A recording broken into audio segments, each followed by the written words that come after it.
All right. Hi, everyone. Frankie here, New West Reset. Hello. How's it going? Welcome back. Thank you very much for shooting in. Joining a fella here for another live one, as a matter of fact. Special Easter edition. Sure. Yeah. Happy Easter to all of you. Really appreciate you joining me here for another live one. Where are we at here? Episode 114 here today. Sunday, April 20th, 2025. Just a smidge, a scotch, a tad, a titch past 5 p.m. local time. That's mountain time, of course, because as always, coming at you live from Calgary, Alberta, southwestern Alberta here in Canada land. Right nestled by the Canadian Rockies there. Them Canadian Rocky Mountains. We kind of know it today, kind of cloudy today. Kind of a little bit cloudy, not terrible, just not great. 4 degrees Celsius right now, which is 40 Fahrenheit. I like doing that calculation. That was easy. Just put a 0 on there, bud, and they'll get it. 40 degrees Fahrenheit, 4 degrees Celsius.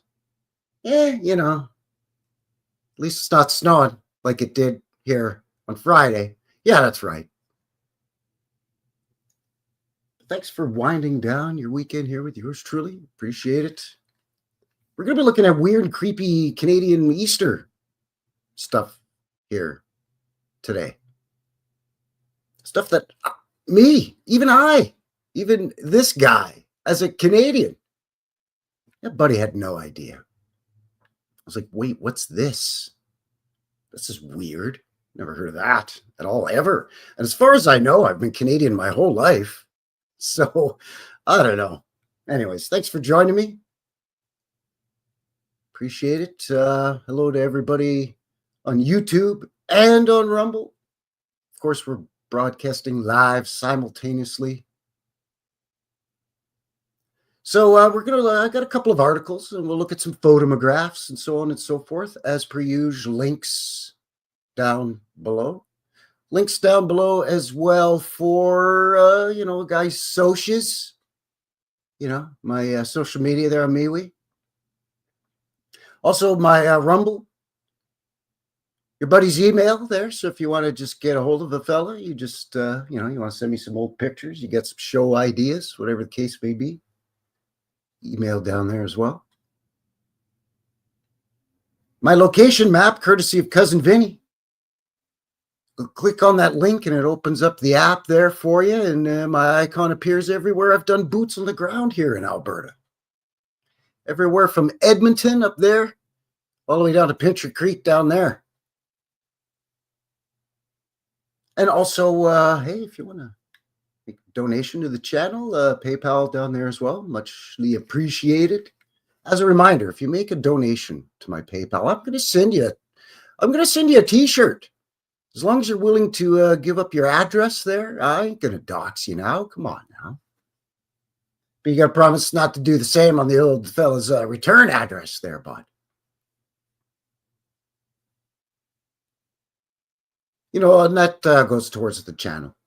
All of your kind donations. So I appreciate everybody who's supported the channel. Best way to support the channel, of course, is just, to give a fella one of these. Kind of helps to push me out into the thing. Appreciate that. Thanks to everybody who's already shared and subscribed and all that YouTube stuff. Do all the things down here. Appreciate it. If you're watching this after the live, happy Easter to you. Belated happy Easter. Thank you very much for your support. So yeah, links below for everything below there in the box. Donations go to the... There's a new thing. I've combined my two passions here. Manicures for old Frankie fingers over here. Gotta get those fingers looking nice, eh?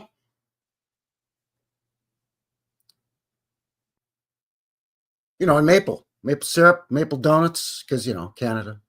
Guys gonna have maple, apparently. So yeah, I'm going to try to invent some kind of maple infused hand massaging lotion. I don't even know what that means. I'm just joking. But anyways, thank you for joining me. Appreciate it. It's already gone off the rails. Let's say hello to everybody in the chat, in the box. Jump in, say hello. Let me know how you're doing. Hippie Shake is here. Good to see you, Hippie. Hello, hello. Just going to keep an eye on things, He's the best. The best. Likes to post the links, share all the links and whatnot. So really appreciate that, Hippie. Thank you very much. Wiley's here. Wiley's got some wind down there in Montana. I guess trees. Did the wind blow over those trees? Be careful there, buddy. Wiley's my neighbor, don't you know? Not my neighbor, like in a sense, like Bernie is my neighbor because he lives here in Calgary. But the state of Montana borders my province of Alberta here. If it wasn't for the mountains, I might even be able to see him working away in the backyard. In the yard. Down in the backyard. I don't know why I'm doing a Boston accent. I have absolutely no idea. Speaking of Cousin Vinny, there he is. Cousin Vinny over here. How you doing? Good to see you. Happy Easter there, buddy. Happy Easter. So, Tommy, where have you been, huh? I've been watching Newest Reset. Huh? Well, it's Newest Reset. It's this thing on YouTube. He goes around, he does his boots on the ground thing. They'll tell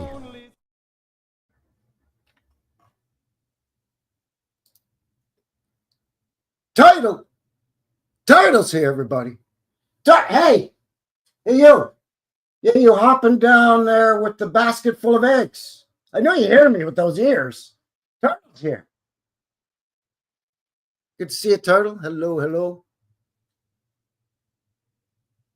Kathy Broughton in the box. Our friend Kathy. Kathy, I'm going to show a couple of the things you shared at the end of the show here.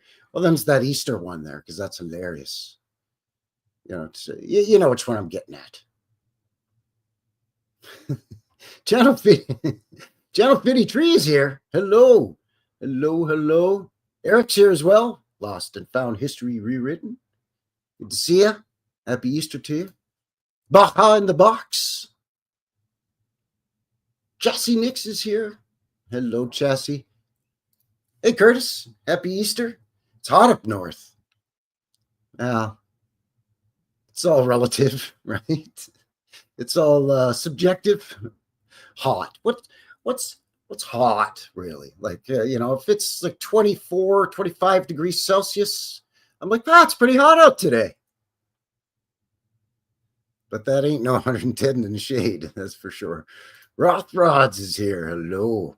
Good to see you there, old friend. Howdy, howdy. So, yeah, we're going to be looking at some, it's 80 in Kentucky right now. That's around 25-ish, I think. Give or take 25-ish Celsius. So there you go. I'm calling that hot. If I was there right now, I'd be like, phew, woo, it's kind of hot. It's a little hot down here, isn't it? Isn't it kind of hot today there, bud? I'm kind of sweating a bit there, Kath. You think a fella could get a sweet tea or something? At least I know to ask for sweet tea. Because if you ask for iced tea, you're just going to get some cold-ass tea. And there ain't going to be sugar in it or honey or nothing. And you'd be like, this asshole wants some cold tea. All right, you asked for it, bub. Here you go. Ice and tea. Here you are. Now you got to ask for that there. Sweet tea. Otherwise,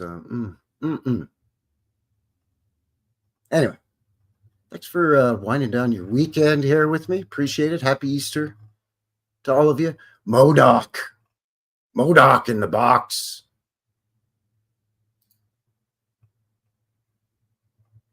Vaughn's here as well. He snuck in there. I didn't see a sneak in there, Vaughn.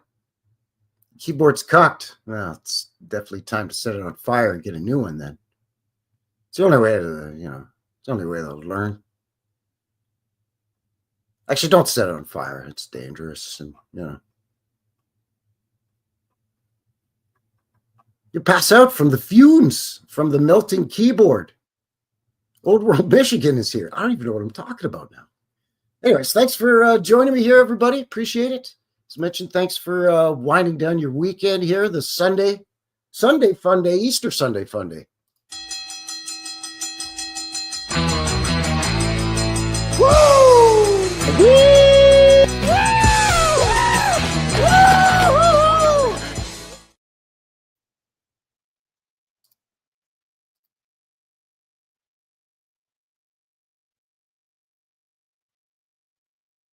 All right, so yeah, we're gonna what are we gonna do here? Let's mention some articles. Got some photos, but they're really just photos plucked, gingerly plucked from said articles for the most part, just so we could kind of zoom in on them. Because again, it's weird. There's weird stuff going on.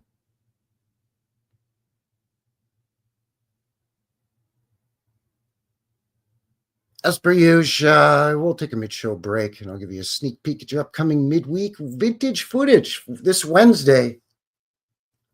Old-timey British Airways, but way before British Airways. And yeah, at the end of the show, share some stuff Kathy shared, some Easter-related chuckles and gags. We'll have a couple of chortles about Easter. Hey, before I do that, let me give you one last peek at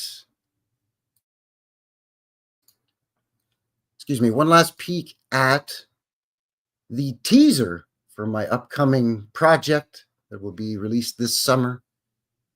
Reset 1700, sort of a documentary style film that I'm currently making.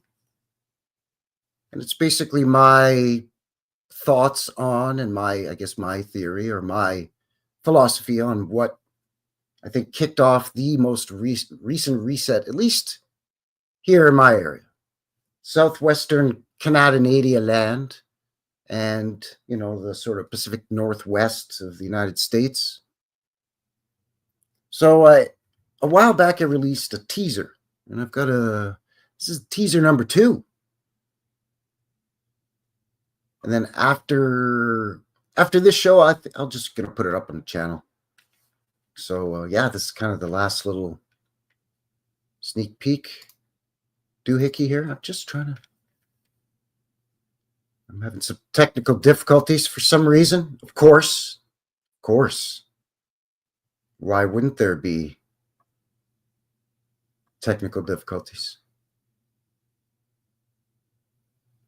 Because for some reason I can't even find it. Oh, there we go. So the second trailer, one last little teaser. Sorry, not trailer, teaser. One last little teaser, and then I'll probably release a full 2.5 minute trailer as we get closer, just to get everybody all wound up. But this to give you a little taste.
All right, so excuse me. Ooh, I got all choked up over that. Excuse me.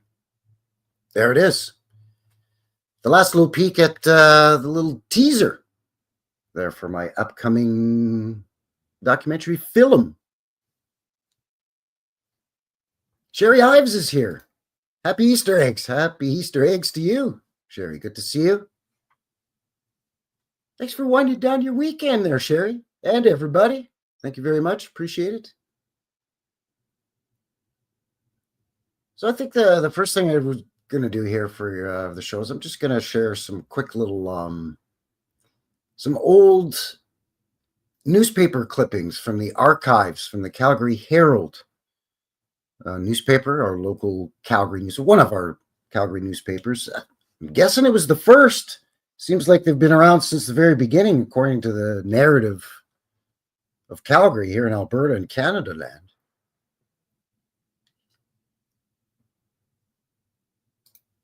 Hippie says, I was naughty. I just had some chocolate, chocolate egg. Why was I stumbling over chocolate egg of all things? I've got an egg right there. It's not chocolate, though. It's actually a real egg. I've got a neighbor, this sweet little old lady, Teresa is her name. I help her out with stuff sometimes, and every once in a while, and she'll bring me stuff like, I made you some lasagna. Well, you just got to warm it up and eat it. Thank you. Everything she brings me that's food, which is sweet of her, right? Leftovers or whatever, right? But she says every time, just heat it up and eat it. Really? I was going to freeze it and then try and gnaw on it like a giant popsicle. Of course I'm going to heat it up and eat it, but thank you. Anyway, she brought me an egg. It's from the church. The kids for Easter Sunday, for Sunday school, they painted eggs. So some 4-year-old, I guess, painted, hence the peach color with one blue dot on it. Kind of looks like a creepy eyeball. But anyways, that's from the local church. Teresa went to Easter service and brought me back an egg from the Sunday school. So there you go. Happy Easter. There's my egg. I hid it there for you next by this camera. You can barely see it. Anyway, enough screwing around. Yeah, could you imagine? Those are tough to hide. Ostrich eggs. Where am I going to put this? I won't just roll under the sofa. Right? If you got kids or nieces and nephews and whatnot, you know what I'm talking about. Come on, man. It's fun. It's just fun. No matter what you think of organized religion and all that, I'm not a fan of, big organized religions. As my granddaddy always used to say, I shouldn't have to go to a certain building at a certain time of day with certain people and sing certain songs to talk to God and to worship the Lord and whatnots. And it's like, yeah, you're right, Grandpa. You are right. So in my family, Easter is, just getting together and having dinner and having a good time, catching up, having fun. And it's, my younger sister is a grandparent. So my her two oldest are married and have children. So, I'm an uncle and a great uncle. So there's a lot of little kids. So that's fun with Easter too, right? Hiding the chocolate eggs and hiding the chocolate bunnies and stuff. And they each get their little basket and they run around. And of course it's Canada. So no matter who finds more, at the end, we just divide it equally, because we got to put a creepy, weirdo socialist spin on everything up here in Canada land. But that's a whole other show. But, it's kind of cute, that aspect of Easter, the little kids. It's always a good time. But anyways, I found some Easter traditions. I found some interesting stuff online. And like I said, we'll start it off here with this Calgary Herald article from this year. Huh. What do you know? What do you know? So this is calgaryherald.com. Link below, again, as mentioned. The first time Easter was mentioned in the Calgary Herald was May 7th, 1884. 1884. You know what the population of Calgary was in 1884?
No sound? Wow, that whole time? Really?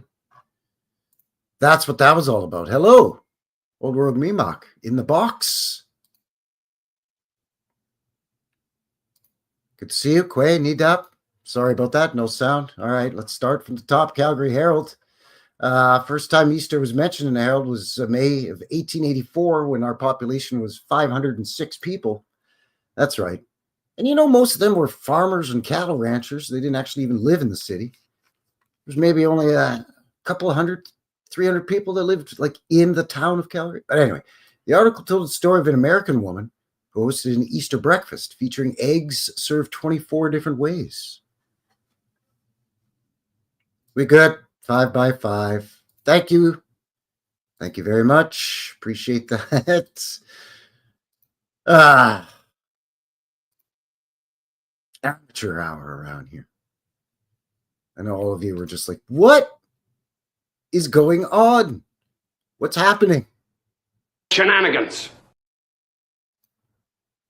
That's what's happening. Anyways, an extraordinary breakfast. Of course, they got to use extraordinary. Come on, really?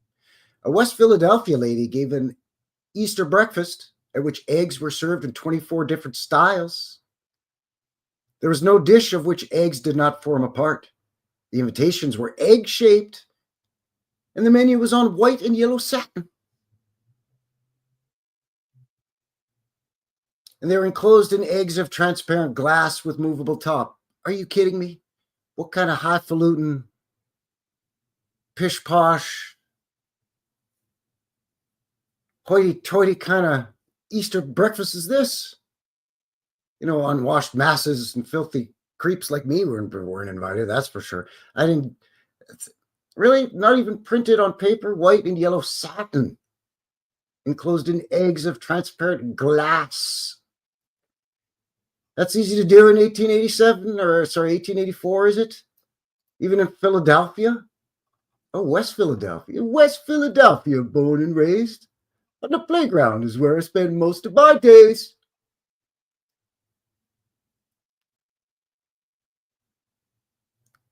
You know who else is from West Philly? Which actually is a tough neighborhood. I ain't playing with you. But Bill Cosby. I know you're not allowed to talk about Bill Cosby anymore.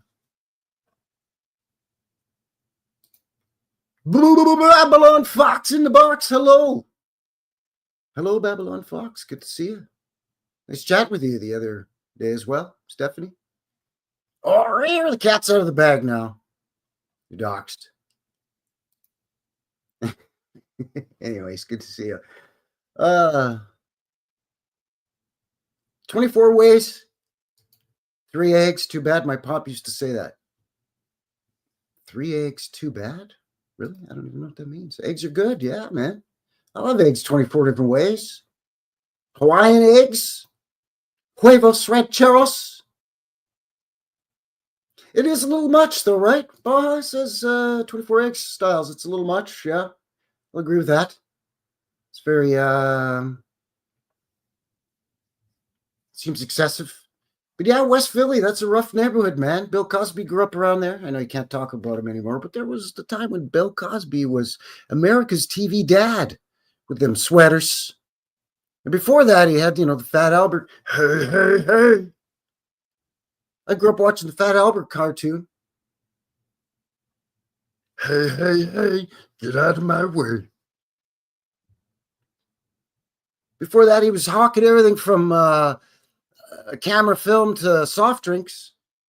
You get the Bill Cosby, and he's got the Jello pudding, and he's got the Coca-Cola and the Kodak film. Now, you see, my son Ines and my wife Camille enjoy a family outing with all kinds of cold beverages like the Coca-Cola. We take a family photo with the Kodak film. Bah. Anyway, the breakfast hour was 1 p.m. That's not breakfast.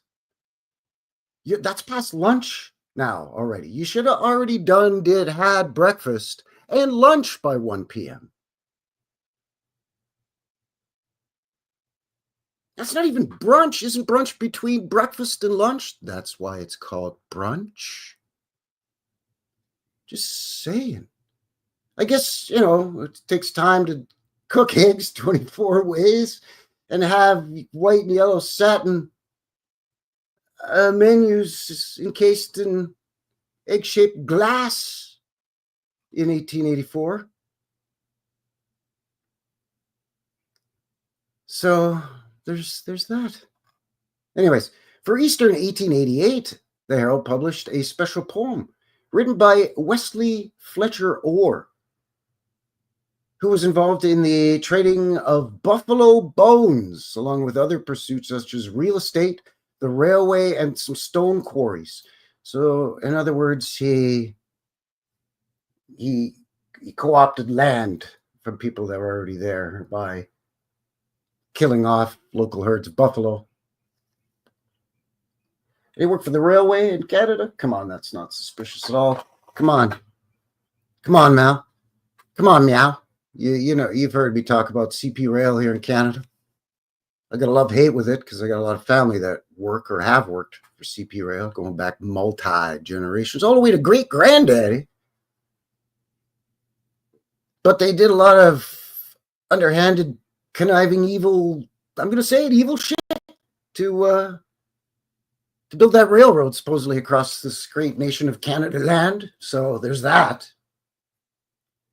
So already I'm suspicious of this guy. But anyways, in 1888, Orr also worked as editor of the Herald. Oh, okay. It served as an alderman. Oh, of course, you go from the railroad to local government or vice versa.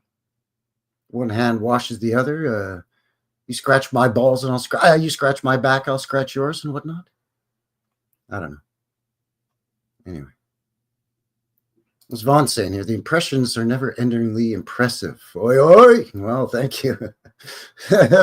Babylon Fox, Frankie's on fire.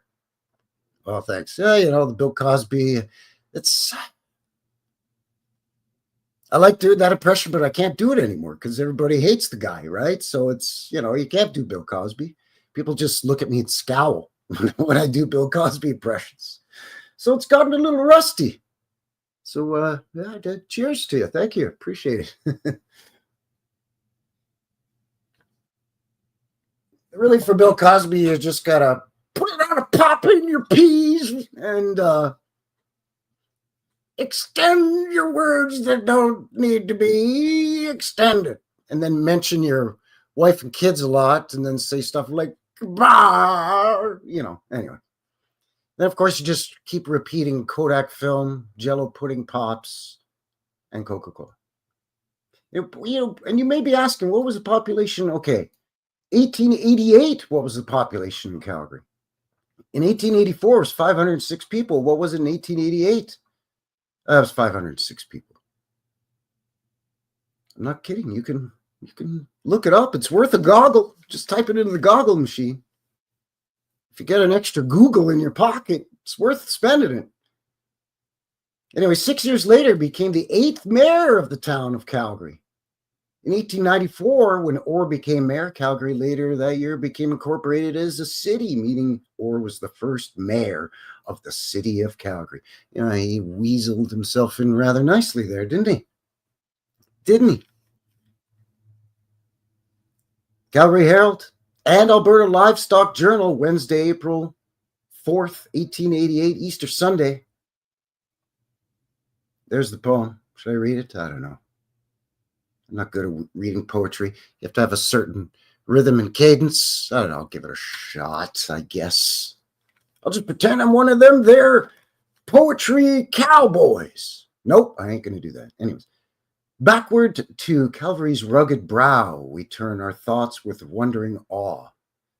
Backward to scenes around the tomb where conquered death received its doom. Yikes. This is about Easter? Well, I guess tomb. Sure, okay. While lingering there, joy fills the heart. Joy, faith, and hope alone impart. Faith that our now dishonored Lord would vindicate his promised word. Bit of a stretch there, but the spelling works. Gets it off on a technicality on that. And when glad Easter's rising sun, the glorious something had ushered in, that Christ's salvation was complete, hope, joy, and faith, each other great. Then fallen man forgets all care to raise his heart in praise and prayer. To him who on this holy day by angel rolled the stone away. Now harp and lyre and human voice, with the glad echoing hills rejoice at sacred Easter's sweet return, on which a word from sin was born. A world from sin was born. World. A world. Praise God's incarnate, spotless Son. Spotless? I've never heard that. Never heard Jesus be referred to as spotless before, have you? Yeah, that's our Lord Jesus. Well, was he really righteous? Yeah, he's righteous. Sure. Is he holy and spiritual and wise? Yes, yeah, he is, and loving and everything. But I'll tell you what? He's spotless. That's the thing. That's the thing about my Lord, is he's spotless. What, like a freshly polished floor? This is a commercial for Spick and Span? Should Bill Cosby be Spick and Span? We'll get it so clean you don't see up a woman's skirt. Anyways, who freely died for fallen men, who then o'er death the victory won, and brought to light the gospel plan. O'er the wild world go spread the news, in heathen lands the joy diffuse, which though 2,000 years since told, is news that never will grow old. Roll on, yeah. Roll on, ye endless cycles, roll. Oh, that's interesting. Roll on, ye endless cycles, roll. Bear the glad word from pole to pole of vanquished death and men forgiven, of Jesus's reign in earth and heaven. Wesley Orr, April 1st, 1888. So is that like an April Fool's poem? Because it wasn't the best. I mean, the sentiment was nice. Some of it was good. It wasn't the best. It's all right. Not going to lie, it's better than I can do. Iambic pentameter. Yes, that's right. Having that sing-songy way to read poetry. I'm not so good. That's why my Italian isn't all that great either. Because, parlo italiano is molto cantare, hai capito? It's like singing. Anyway. Oh, thank you. Not bad, Frank. You throw Doug a bone. Thank you. Yeah, not bad, I guess. My reading was about as good as the poem. Mid, very meh. Also, from the May 7th, 1888 paper, an Easter-themed ad. Oh, here we go. Here's an advertisement. Hats. English. Fine, stiff hats. You don't want to have a limp hat at Easter, I'll tell you what. London styles for Easter, 1888. First arrival of new hats in Calgary in black, brown, drab. The hell color's drab? Pearl and nutria. Okay, nutria is like beige-ish, taupey beige, like the color of the rolling wheat fields of southeastern Alberta and Saskatchewan. But what the hell color's drab? Kind of a grayish, I'm guessing. Just say gray. You're trying to be fancy. Anyways, so, does that say American? American soft hat. There it is. American. They're made in America. That's right. That is right. Oh, say, can you see America? American soft hats. In a few days, E.H. Riley and Company. Say, buddy, where are these things made, eh? Oh, they're made in America. You don't say. I'll take 3, eh? Give me one in drab, one in nutria, and one in pearl. Hat size is 7 5/8. Anyways, poached eggs on toast. Yes. Any eggs on toast, scrambled eggs on toast, fried eggs on toast. Maybe you like your fried eggs sunny side up. Maybe you like them like I like them, over easy there, Bob. You just get the egg turner under there, your spatula or whatever, and you just give it a nice sneeze. You don't break the yolk now. You'll spoil it. Maybe take a soft-boiled egg, mash that up on your toast. I don't know what you're doing over there. You know what? You get an egg. You have that on toast with bacon. You put some bacon on there. I know what you're thinking. Frankie, it's Canada. What bacon? Canadian bacon or American bacon? American bacon. Canadian bacon, which we call back bacon. Yeah, it's fine. You call it ham, really. What else is going on in 1892? Okay, now we're cooking because the population in 1892 in Calgary was around 3,000 or 4,000 people. So now this warrants, a newspaper. But 500 cowboys and a few merchants and Northwest Mounted Police and a blacksmith and a preacher. To get a newspaper going, it's always one of the first businesses, right? When a town is founded or established. Shouldn't we build a church and a school? Yeah, as soon as we get the town hall, the Freemasons Lodge, and the newspaper going. Then we'll build a church, school, and hospital. That's backwards, isn't it? Kind of bass-ackwards. Anyway, this writes about church services that occurred in Calgary for Easter. The article noted that $60 was collected at one service for the Clergy, Widows, and Orphans Fund. Why do you have so many widows and orphans in this early stage of Calgary? 1892, Calgary ain't been here but 10 years at this point. And really, they say, Calgary was started because of the fort. There was Fort Calgary and then the Mounties. So, it took a while before there was a quote-unquote a town. But already there's widows and orphans. Oh, enough to take up a fund. $60, there was nothing to sneeze at back in the day, I guess. Eastern service for the Church of the Redeemer. That church is still standing, by the way. We've done boots on the ground of that church. The Easter services at the Church of the Redeemer yesterday were all well attended. They consisted of plain celebration of Holy Communion at 8:30. Plain? It's a funny term, no? Matins, and I don't know, I'm not Catholic, so I don't know. Matins? That's French. Matin is morning. Morning and high celebration of the En Christ at 11 a.m. I don't know what any of this means. I'm sorry. And evensong at 7 p.m. All, with the exception of the first mentioned, were full choral. Oh, they had a full chorus in this little one-horse town. Okay. Matins was preceded by the processional hymn, Jesus Christ is risen today. The responses were Telius, Festival in G. I don't know what that is. The Easter anthem, the canticles, and the psalms were all sung to Gregorian tones, which, the choir stalls having been rearranged for the occasion, were chanted antiphonically.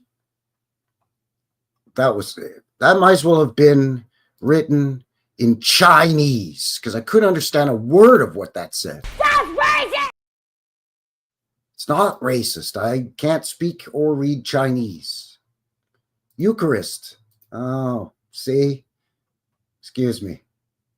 Oh, I thought that was an N. It's a U. Eucharist. Thank you. Gotcha. Okay.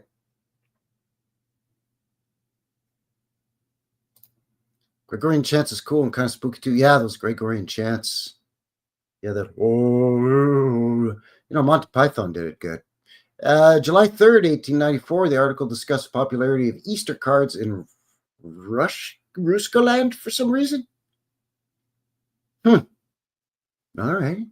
It's pretty far removed from Calgary, Alberta, Canada, but okay.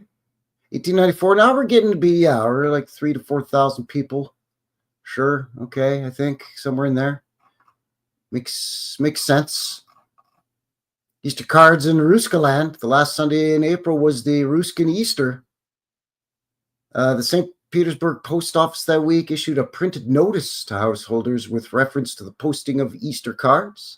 The sending of cards at Easter season has reached what, to the Ruskin official mind, appears to be huge proportions. Getting flooded with the Easter greetings this season. On Easter Sunday last year, it seems that the postman of St. Petersburg delivered over 600,000 letters. And great delay was caused, owing to the majority of these having been posted only the day before. Yeah, you ain't going to get your Easter card to your Nana on time if you send it the day before. Because, don't forget, you got Easter's a whole thing, right? There's 3 days. You get your Good Friday, right? So, which, by the way, is a terrible name, because I know one guy that probably didn't think it was all that good while he was up there. He wasn't having a good time, I don't think. But anyway, it's neither here nor there. And, his disciples and followers probably weren't having a ball either. His mom, right? They're all just like, this is not good. I mean, it was good for the sinners, I guess, technically. But I've always thought that the name Good Friday was like, it doesn't quite match. Anyway, so they posted them just the day before. So this year, the notice referred to was circulated, requesting the public not to post their Easter cards in the ordinary receptacles, but to hand them in to the clerks at certain specific offices at any time between 10 a.m. and 4 p.m. Just get off your duff and bring them into the post office. That's why they had to build all these big, huge, extravagant, beautifully decorated post offices with domes and spires and cupolas on them. It's so people could bring their Easter cards in person, send them off to their Oma and Opa. From the same notice, it appears the ordinary daily postal delivery in St. Petersburg was about 200,000 letters, postcards, newspapers, etc. So the normal delivery, including, the equivalent of junk mail back in the day, was about 200,000. But for Easter, they tripled it. It's a lot. Another Easter-themed ad, this one from April 15th, 1897. Oh, clothing, more clothing. See, even back in the day, hey, it's a holiday. What are we going to do? I know. Let's mark all the clothing on sale and get overrun by people that should be spending this time with their family and loved ones. Let's have a sale. Let's sling some suits, everybody. A word to gentlemen. You like to be well-dressed and appear well. See, they're not asking. There's no question mark there. Do you like to be well-dressed? No, they're telling you, hey, bub, hey, slob, you like to be well-dressed. So what's going on here? You get your filthy ass into the store and get yourself some new garments, will you? Oh, sure, and candy. Any excuse for candy, right? Christmas, candy. Thanksgiving, candy. Easter, oh, definitely candy. Halloween, oh, triple down on the candy. They even give you liquid candy. In the summer, it's hot. Go to 7-Eleven, get yourself a Slurpee. Liquid candy. You like to be well-dressed and appear well. You don't just want to be well. You just want to appear well, right? Anyways, this is the Easter season, and you require a new hat, ties, plural, gloves, and a nice fitting, stylish suit. You forgot your comma between, I guess nice fitting. Could be nice, comma, fitting, or nice fitting, comma, stylish suit. Okay, suits. This spring, we have laid in a fine range of black worsteds, coats, and vests, with the latest patterns in pants to match. For knockabout wear, what in the Sam Steele is knockabout wear? I guess that's casual wear or sports wear. You're just knocking about. I'm not going to work. I'm not going to church. I'm not going to an old Wild West opera house to attend the opera. I'm not going to mail an Easter card now at those fancy old world post office buildings that look like castles or churches or whatever. No. I just need some sports knockabout wear. They have splendid suits and tweeds of Scotch and English make. So even their casual wear was a suit. It's just that the weave of the fabric they used was quote unquote more casual. In other words, more rugged. Hats. Hard and fedora hats. See, again, hard. Nice stiff hats. No flaccid hats for Easter there, men. Hard and fedora hats in blacks. Why is blacks plural? How many shades? Black is black. I'm looking for a reddish black, please. I'm sorry, we're sold out of reddish black, sir. How about a greenish black? Which is actually true, because to get black fabric dye, it's really just really dark versions of a couple of other colors mixed together. So if you hold it up to intense light, it will have a greenish or reddish hue to it. But anyway, fawn. Oh, there's a nice sales buzzword for you. Color is that sport jacket. Well, that's fawn, eh, bud? Browns. Okay. Ties, etc. Neckties. CR natty bows and derbies. Natty. Kid gloves, all sizes. Kid meaning goatskin. I hope. Hope it's not child skin, but even worse. We only sell gloves for children here. We don't sell men's gloves. It's just weird. Why don't they just say, I guess they don't want to say baby goat skin gloves, so they use the term kid. Spring suits for boys, all sizes, very cheap. Very, not just cheap, very cheap. There it is. It's your Easter weekend sale. The ladies have been monopolized. This is so sexist. The ladies have been monopolizing the store for the last 2 weeks. We now invite the gentlemen to inspect our stock. Ladies, get out. You're shopping too much. Not thank you for your patronage, ladies. Thank you for your business. Thank you for your repeat business, apparently. No, not that. Hey, ladies, quit monopolizing the store. Get out and give the man a chance to shop. It's not very nice. It's not very nice at all. Somebody should have submitted an strongly worded rebuttal in the form of a letter. I think that's it for the article, by the way. Yeah. So yeah, there you go. CalgaryHerald.com. Goofy stuff. Got a couple of other links there. Oh yeah, this one is, it's not so good. It's just weird. If you're Irish, then this might ring a bell. This might sound a little, you'd be like, yeah, it sounds familiar a little bit. It sounded more Scottish than Irish. Sorry, I blew it. In my head, I heard an Irish accent, but when it came out of my mouth, it sounded Scottish. I dropped the ball on that one. It's from legionmagazine.com. Quebec City's bloody weekend of the Easter riot of 1917. Well, that's nice.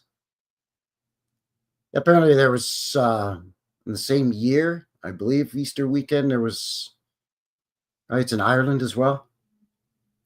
Yeah, so this is a nice way to spend your Easter weekend. Howdy.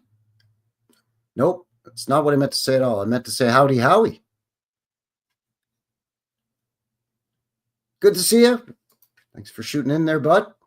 So May 18th, 1917, by the way, this article was from a couple of years back, Prime Minister Robert Borden dropped a bombshell when he introduced the Military Service Act, a conscription law, that would require all male citizens between the ages of 20 and 45 to enlist.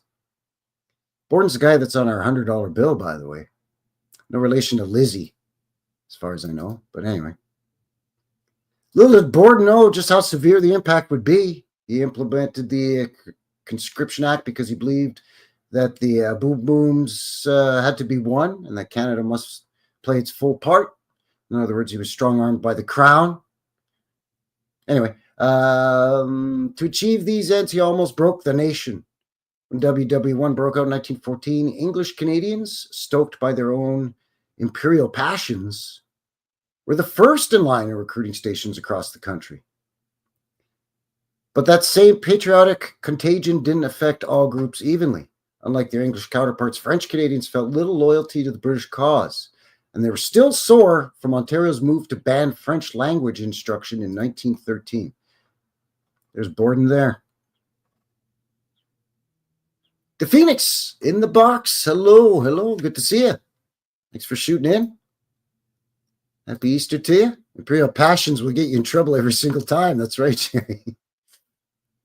So French Canadians were not alone, however, with Western farmers, trade unionists, non-British immigrants, and pacifists feeling equally alienated by the boom time fervor. So, and of course, in the first 2 years, Canadians saw more than 300,000 during the overseas fight. But the action in France and Belgium resulted in high casualties, leaving the Canadian Expeditionary Force depleted of men and morale. So in 1917, Borden visited France and Britain and was shocked by the 10,000 casualties as well as the magnitude of conflict at large. His imperial solidarity now in full force, yada, yada, yada. So then what happened? So the Liberal opposition, Wilfrid Laurier, reminding Borden of the deep cleavage amongst the Canadian people and how a compulsory service would widen those fissures. Yeah, man, the English and the French already don't get along in Canada land. And that's all just perpetuated by the controllers, powers who should not be. So Montreal's Archbishop wrote to Borden, Dear Sir Robert, do you not think, in light of our population, that we have largely done our share? The people are agitated in the province of Quebec. We expect deplorable revolts. This will not end in, will this not end in bloodshed? But despite all that, he put it into act anyways. And then boom, instantly massive protests began in Montreal. Mostly peaceful riots, as they say today. Mostly peaceful demonstrations, with just some store windows and tramway rails. Easy targets for acts of destruction. Some were wounded, and one demonstrator was deleted as some 150 police officers restored peace. But that would prove temporary. March 28th, 1918, tensions boiled over when officers demanded that a 23-year-old Joseph Mercier, who was puttering about a bowling alley, present his conscription papers. He did not have them, so he was arrested. Ouch. Following day upon a hearing of his arrest, conscription, protesters fought back, looting and mostly more peaceful demonstrations. And even when it was released, they still just keep give her, bud. Just give her, eh? So the mostly peaceful demonstrations became ravenous, and by March 30th, the commanding officer of the district called in 1,000 troops to help control the crowd. This in addition to the 890 already there. Demonstration got worse on April 1st. They had new officers. So they just, guys, you got to de-escalate. De-escalate there, but. Yeah, mostly peaceful. Not much going on here. Nothing to see here. Soldier Frank Scott, who was on leave in the area during the time noted rioters, had put out the street lamps. The lower city was shrouded in mist and darkness that night.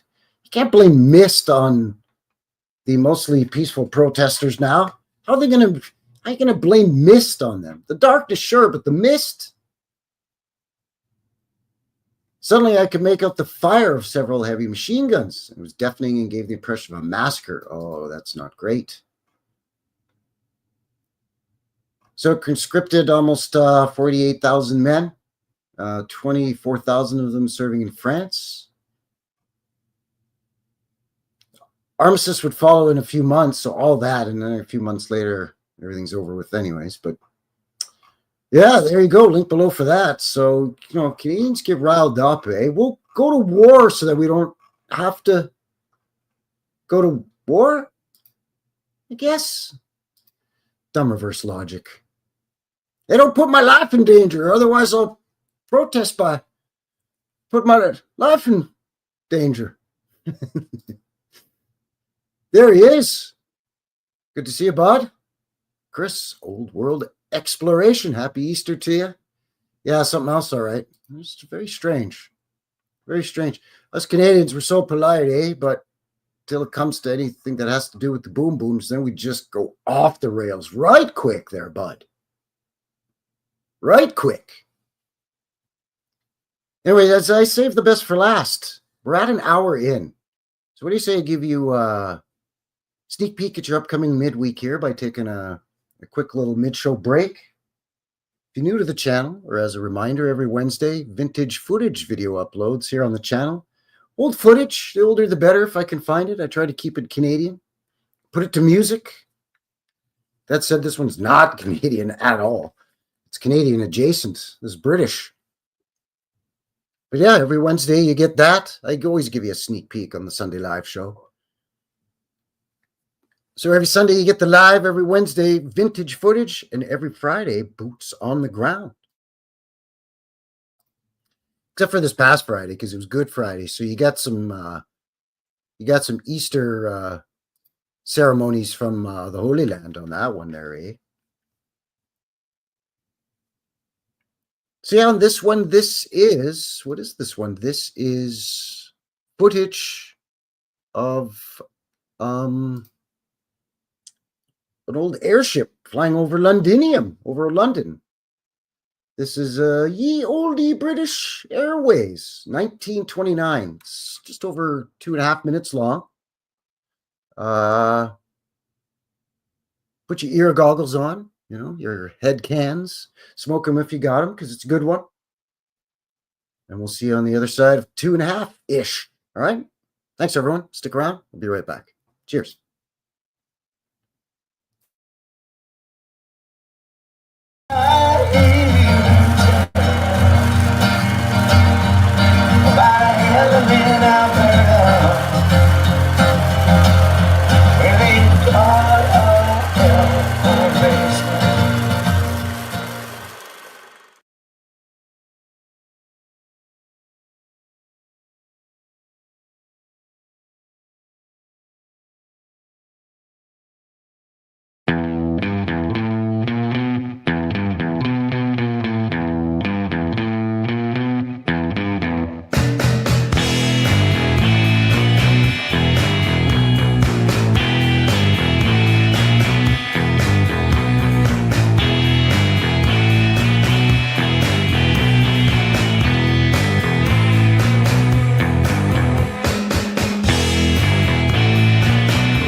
All right, we are back.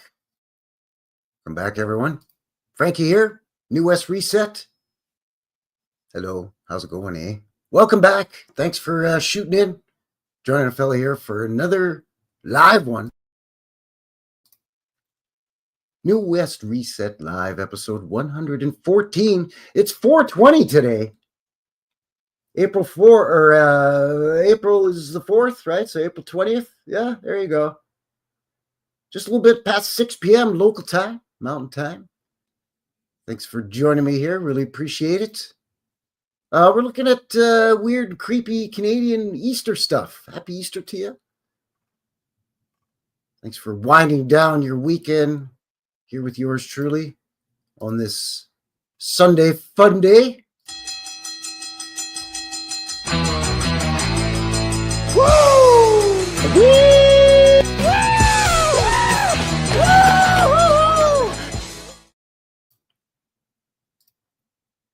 So thanks for being here. If you're just joining me, welcome. We just had a look at some wacky newspaper articles and stuff about Easters. That has to do with Calgary's past there, eh, buddy? So yeehaw and howdy. Back when there's 506 people in the town of Calgary. Well, they had the newspaper going, and it was such an international paper. They're already printing stories about Easter breakfasts in Philadelphia and how they sending Easter cards in St. Petersburg clogged up the mail service. So they had to issue a formal statement saying, all right, next time, don't mail it the day before. And then we had to look at some pretty amazing airship footage. Yeah, I would love to fly in an airship too, actually. Ubucon is here. Good to see you. Howdy. He says, enjoying the music. Who's playing? Oh, it's a good question. That one, I actually, believe it or not, got it from the YouTube studio. So I'm not entirely sure. I'm not entirely sure there, bot. Let me look at something and see. Bear with me.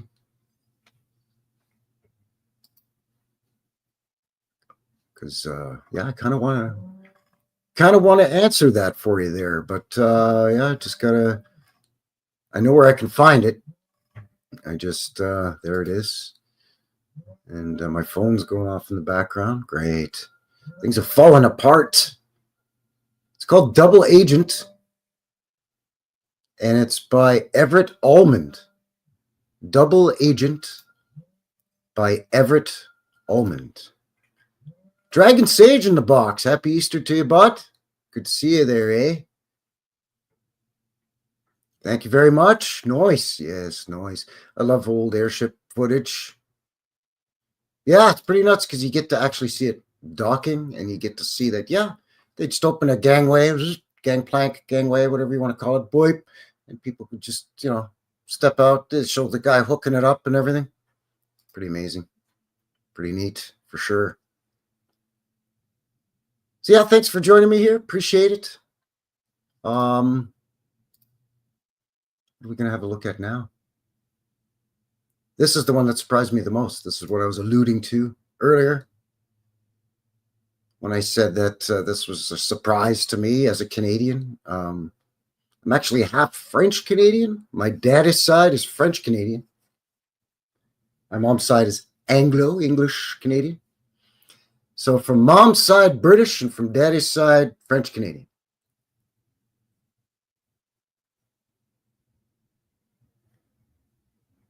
So growing up French Canadian-ish, and I just never heard of this. I was like, what is this thing?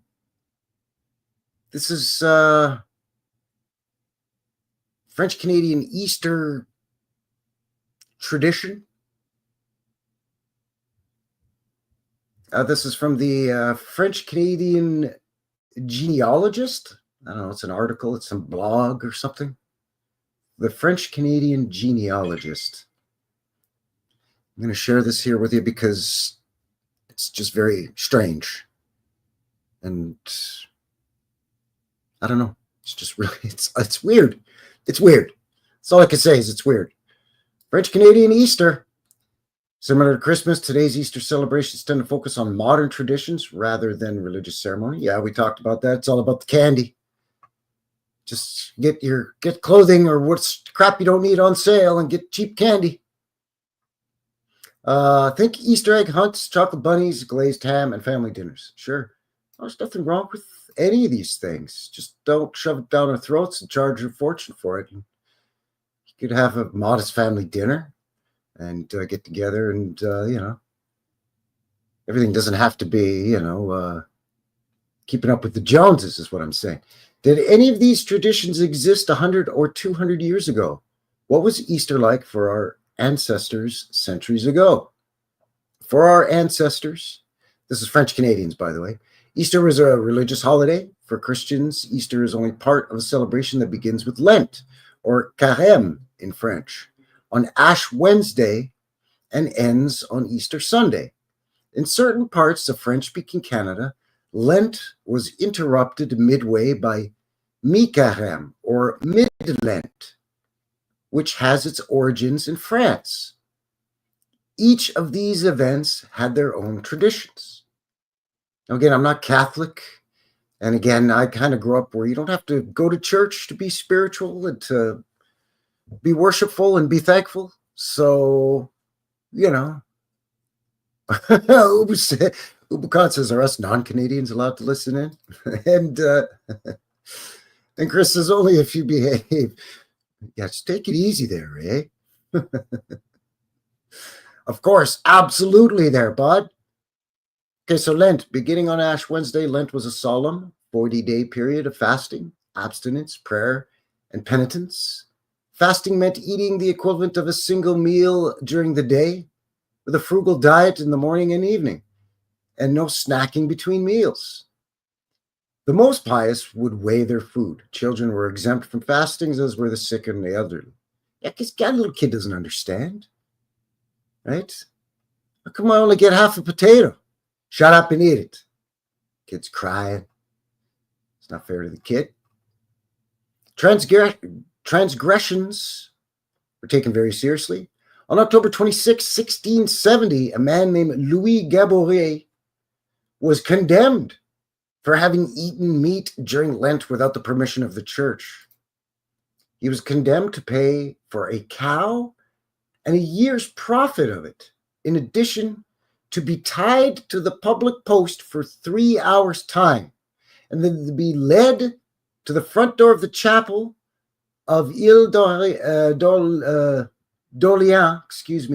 where kneeling, hands clasped, head bare, he would ask God the King and the justice for forgiveness. Wow, seems a little steep, right? Sorry, I couldn't afford a calendar, so I kind of lost track of what day it was, and I had a pork chop or whatever. Like, whew, it's a little steep, isn't it? So he's condemned to pay for a cow. So you have to pay for a cow, and then the year's profit from it. So like a year's worth of profit from selling milk and cheese from that cow, I'm guessing. I don't even know, man. It's pretty weird. Morgan's here. Isabella Live 2.0. Hello, hello.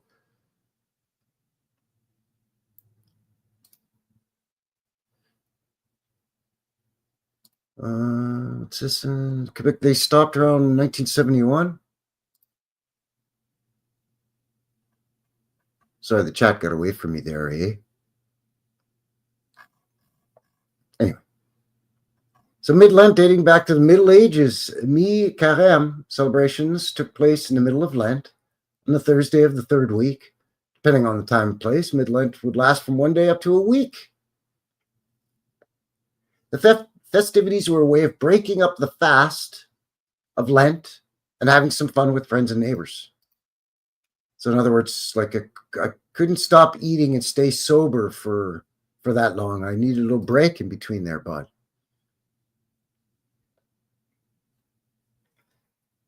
It was very popular in the 19th century, then slowly declined after WW1. Celebrations normally involve donning masks and costumes and going from house to house to entertain residents. They would sing and dance while people around them tried to guess their identities. Once masks were removed, the visitors typically had a bite to eat and something to drink, see, before moving on to the next house. They're just begging for, I'm just going to dance for that turkey leg. But if everybody else is fasting, then where's the food and who's giving it to you? The bite to eat and the something to drink. By the way, say that it's, declined after WW1, I beg to differ, because I've got some modern day footage of people doing this very thing that we'll have a look at later on this show, but this is just weird. Sounds like Halloween, doesn't it? Really, more than anything. I'm going to put on a mask and a costume and go door to door, and I'm going to get rewarded with some kind of food. But in this case, it's real food instead of candy, but whatever. Splitting hairs. Once masks were removed, the visitors typically had a bite to eat, something to drink before moving on to the next house. Newfoundland readers will find this tradition very similar to murmuring. That's it, yes. Mid-Lent festivities were also comparable to those of Mardi Gras, Fat Tuesday. Mardi is French for Tuesday. Gras is French for fat, as in foie gras, fatty liver. Liver pate. Or if you're German, Leberwurst. Jawohl. Ja, das ist sehr gut, ja. Anyways. Sorry. It's really inappropriate. And, well, you know what's coming. That's crazy! That kid is my moral compass, by the way. That's right. Murmuring. Murmuring's a British thing. Murmuring is, that's why the Newfoundland, I almost said the Newfies. Oh, I'm glad I didn't just say Newfies instead of Newfoundland. That's fine. It's okay. I can say it. I don't mean Newfies in a bad way. They're the most kind-hearted people in the land, I gotta tell you. But anyways, no wonder the Newfoundlanders recognize it. I mean, they didn't join Canada Land till after WW2. So they were, still part of the British Commonwealth as a British territory. Till they said, I guess we'll join these hosers. And they've been kicking themselves ever since. But anyways, Mid-Lent, an example of cultural transfer from Europe to America, is a celebration. Uses the power of the mask in a collective ritual of derision. What? During the celebration, the mask protects, liberates, and guarantees anonymity, transforms, frightens, and allows confusion. Until you take it off to have the food you begged and performed for. Mi-Carême is still celebrated today in sub-Quebec villages. Aha, there you go. Île-aux-Grues, Nakasquin, and Fatima, Ile-de-Madeleine, is also celebrated in the Acadian villages of Saint-Joseph-du-Moine, Magret, and Chéticamp. Okay. Chéticamp. Said Shetty. Anyways. Holy Week, Palm Sunday. Yeah, okay. Drink Palm Sunday, okay. And then the rest of it. Holy smokes, look at how fancy that is. But look at this photo. And that one's kind of odd, but look at this. If I showed you this and you didn't have the context, and I said, guess what this is, you'd be like, oh, that's Canadians' Halloween in 1962. How do you know it's Canada Halloween? Well, it's either Canada or it's like Ohio or something, or Kansas or something. Maybe North Dakota or Minnesota, but because there's snow there, eh? And they're obviously trick-or-treating. Nope. Easter. Easter. There you go. Channel 53 says it right there. Old costumes are scary for real. And Eric, Lost and Found History Rewritten, agrees. No kidding. Yeah. Kathy with the WTF? What the flower?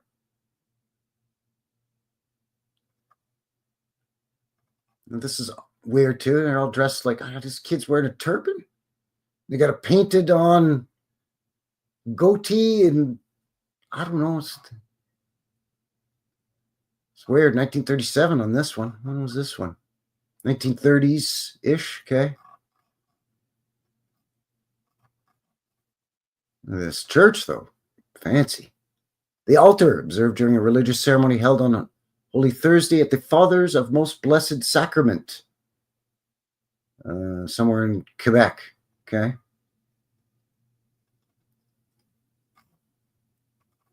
And then, gets into the whole rest of the holiday. Oh, there's a nice photo.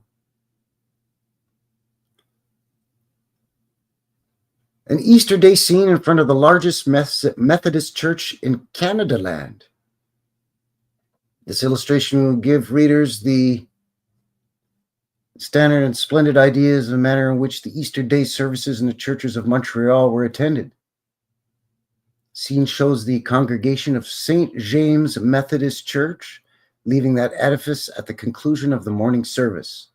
This church is one of the architectural features of St. Catherine Street. It's the only Methodist church, in Canada, which allows its clergy to wear Geneva gowns when officiating at the service. I don't know what a Geneva gown is. But look at this. Splendid with all the hallmarks, of course.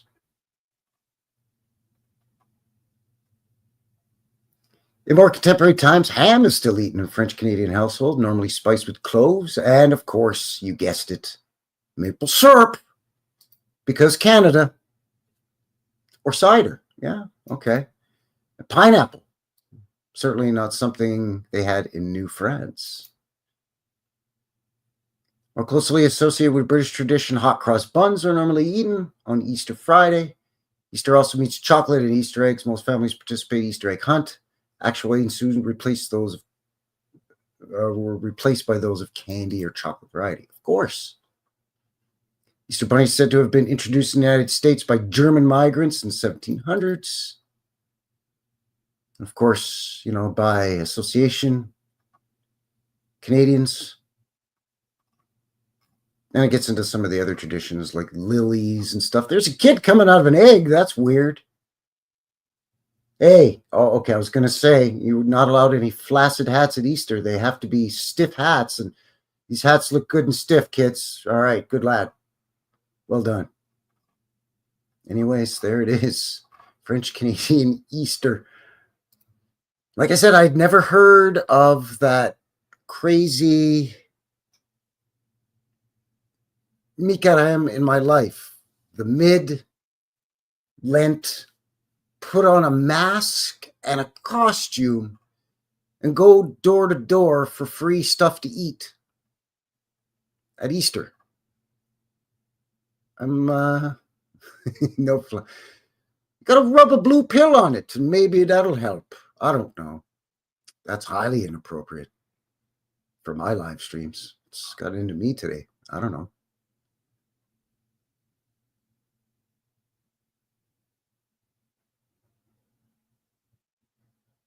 So I just thought that was really weird, man. I'd never heard of it.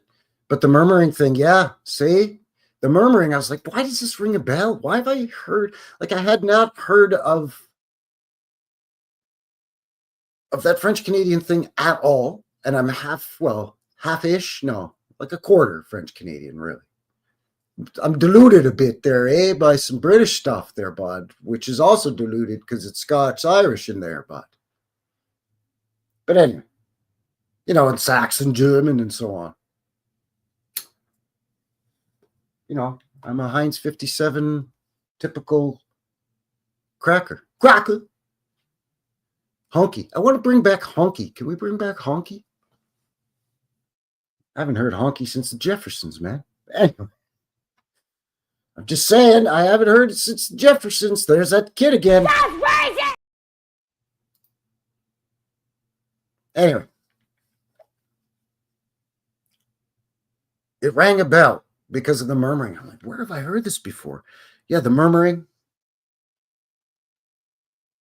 Where you go around and you wear a costume and a mask and you perform and you get free food and stuff and drinks and whatever. And I thought, okay, that's similar, but I just never heard of this thing at all. And I thought, that's got to be pretty, it sounds old-timey. Right, like by the time WW1 rolls around, that's when Canada, as a nation, gains its identity. Yes, because we sacrifice so many of our men, and I guess to some extent, although not many back then, some of our Canadian women in the booms of WW1. That thanks there, Canucks. You can now be recognized as being officially having your own identity. Yeah, the ones that get pushed to the front lines first. Send in the Canadians, the Newfies, and the Indians. Dots, not feathers, by the way. You know what I mean. The Indians from India, not the indigenous American First Nations Indians. Because Columbus was dumb. Look, we must have hit India. No, you hit like the Bahamas or Barbados or whatever. You dolt. You're supposed to be an expert navigator? Were you even a real guy? Anyways, I'm getting off track. I've got a video here that I found that's fairly recent video, I think from, I don't know. I want to say it's 2022, 2023. It's 2-3 years old. And it's of this crazy French-Canadian Easter celebration, the mid-Lent thing. And it's not old-timey at all. But this is the kind of thing that they're talking about when they say people wear masks and costumes and they dance or whatever and entertain. Okay? And this is going to surprise you because, again, I want to remind you, this is Canada. All right, let's roll it.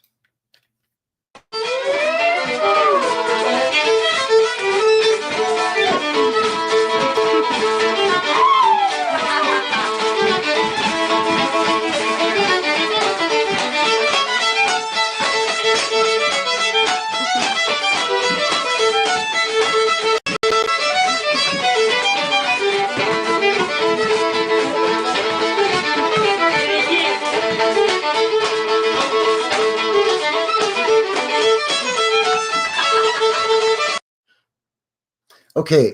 I had to pause there for a second.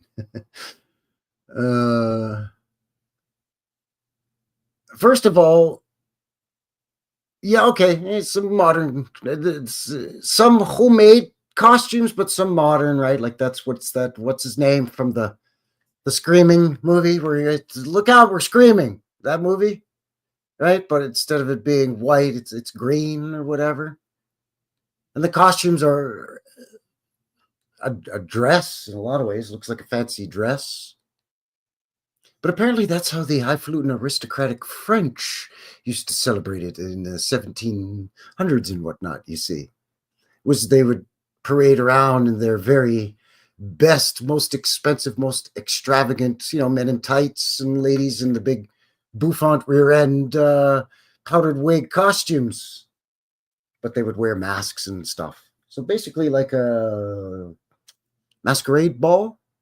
So this is kind of that, diluted down to where their ladies are just wearing nice dresses. But they're wearing creepy masks and stuff. Yeah, there's like all kinds of creepy stuff. Vaughn's got the WTF going this time. Kathy said, "What in the Sam Steele? What the hell am I watching?" But absolutely, you know what, Vaughn? You called it. You know what I mean? All right, we're having a good time. And absolutely right. But yeah, you're seeing, a guy playing a fiddle. And it's very, it's like, wait, where is this? Oh, this is in Canada, bud. What? You heard me, eh? Canada. This ain't Canada. You got some Irish fiddler or something. And then you got some creepy, weirdo. What's going on here? Right? It's very weird.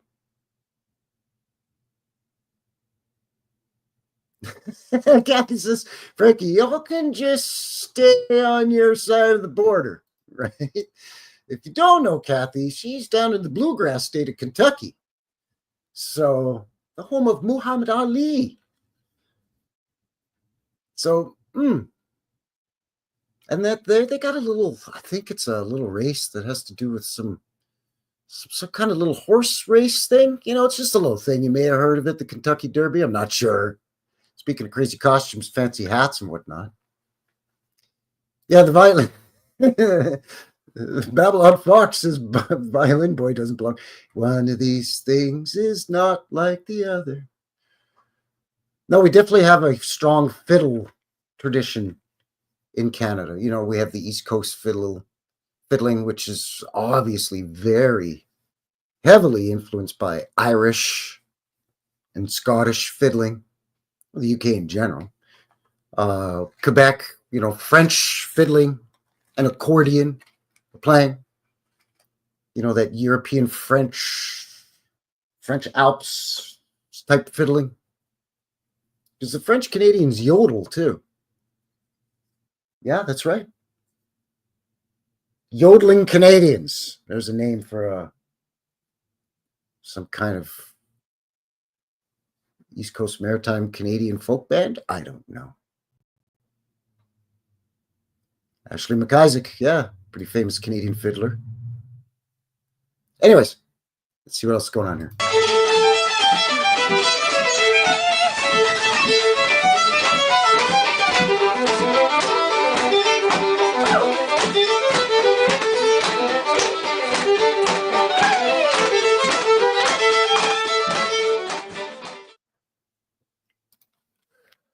So yeah, that's how Canadians like to celebrate Easter. What in the Sam Steele am I watching? Oh, that's some Canadians having an Easter celebration. Looks like some kind of freakish, weird, pseudo-demonic, crazy, global elite, eyes wide shut, demon sex party thing or something. What the hell's going on there? That's the next song after the fiddle. Then they break out the piano and everybody gets naked or something. No, I'm kidding. Stop it. Settle down now. I'm just playing. Take it easy. Just Easter Canadian style, eh? French Canadian style, huh? That's it's just when I saw that, I'm like, what in the hell is this?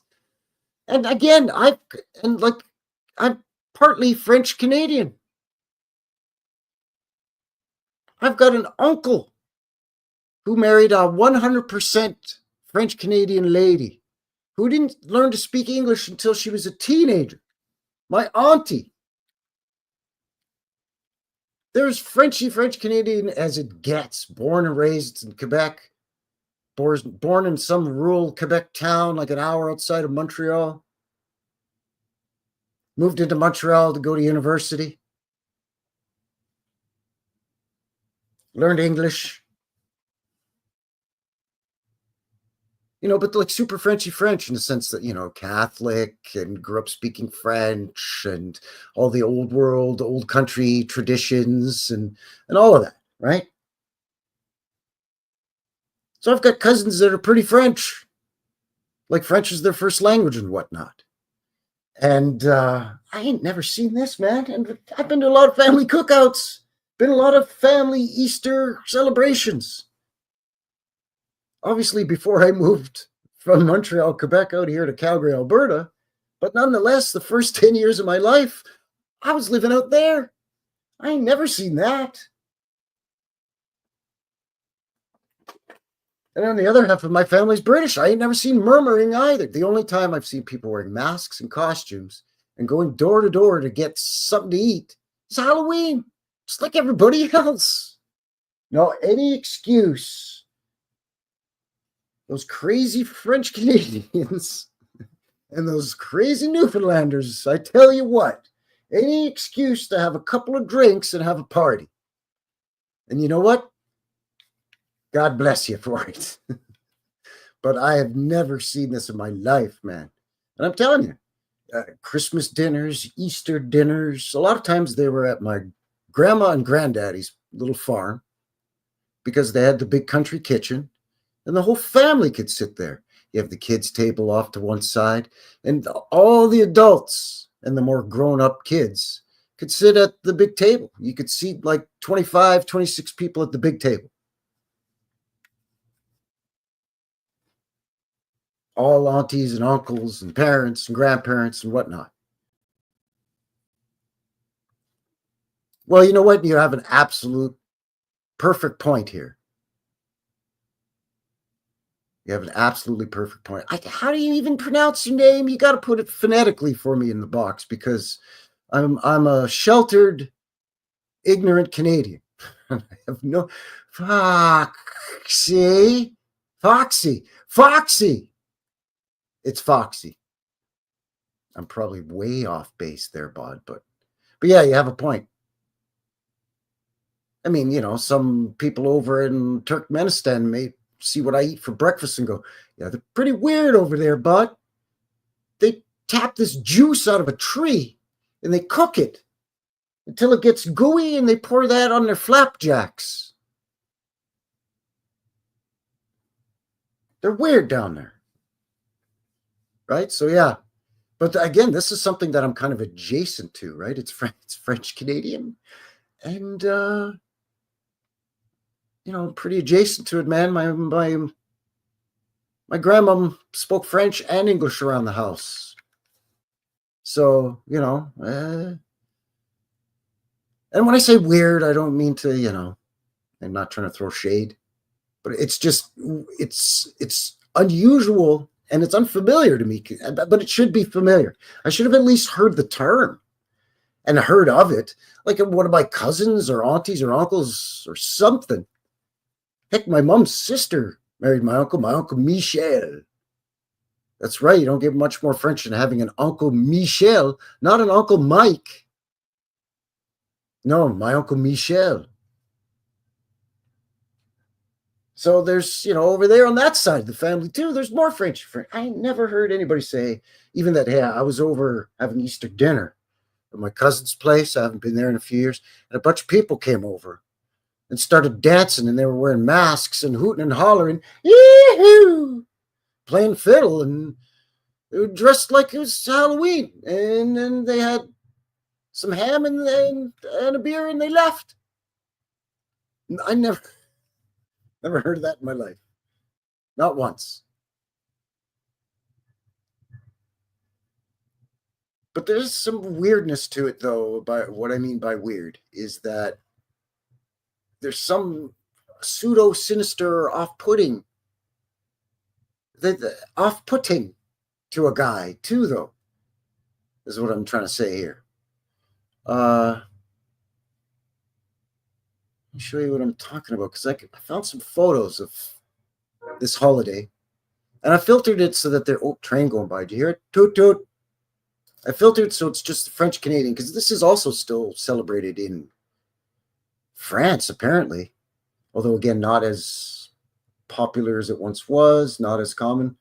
And again, I don't mean to suggest that, you're walking down the street of downtown Montreal on mid-Lent and, you're going to instantly see these shenanigans and partying going on. No, this is admittedly kind of obscure, and it's not really big urban center type celebration. It's more of a small town French Canadian tradition, I guess. For lack of a better word, I don't know.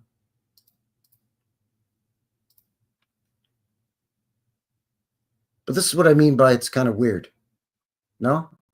It's, again, as a reminder, these are not photos of Halloween. These are photos of mid-Lent French Canadian celebration where they take a break halfway through Lent and they just dress up in wacky costumes. And they go door to door partying in these costumes and getting food.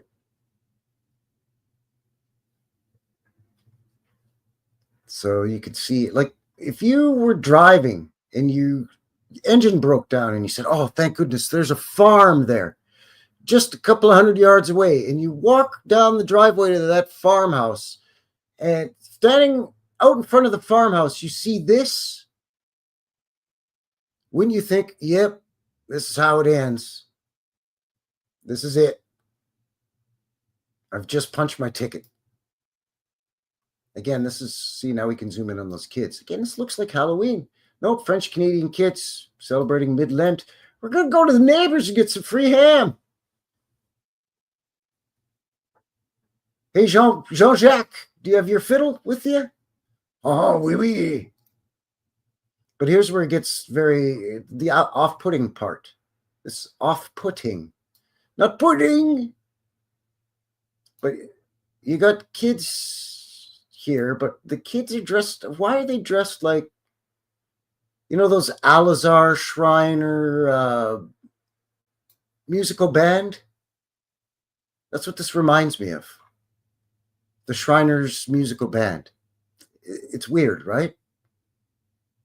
Because, first of all, not a single one of them is wearing a mask. They're wearing goofy costumes, sure. But there's no masks. They look like they're ready to perform for the food. I don't even know where this is taken. It's like in somebody's house by the looks of it. This looks like underneath a set of stairs. This would be your stairs going up. It's under the stairs. Looks like a built-in china cabinet or something here. Some kind of lino flooring, maybe. I don't know.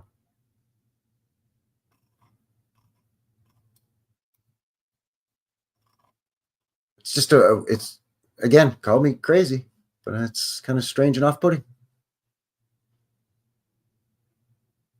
Ubukan says, and all the instruments are high-pitched. Yeah, very, yeah. Yeah, very. It curbs your spine, right? It's like, yee. But yeah, this is just weird. Very strange. They all have painted on goatees or mustaches or what's this kid, a wizard? You look like a wizard. Yeah. First, I thought this was an adult, which made it even creepier, but now it's just a kid standing on something, or I don't know what's going on here. It's just a goofy picture, man. And again, the creep factor just gets cranked right up when you get into the homemade masks. And it's fun for the whole family. You know, there's mom and dad and Uncle Steve, and there's the kids. There's Linda, Belinda, and Becky, or whatever. I don't know. Probably more like Marie-Claire, Jean-Jacques, Jean-Pierre, Marie-Claire, and Jean-Paul. Dubois, or something. Trick or treat. Nope. Well, kind of. You got any chocolate eggs? I guess that's like, did that used to be a thing or a rule? And I'm just finding out. Back in the day when you were a kid, to get candy, you had to dress up in a goofy or scary costume, right? Halloween, this crazy thing, murmuring. I want candy. You know the routine, kid. You got to put on a mask and a scary or goofy costume and do a dance or a song.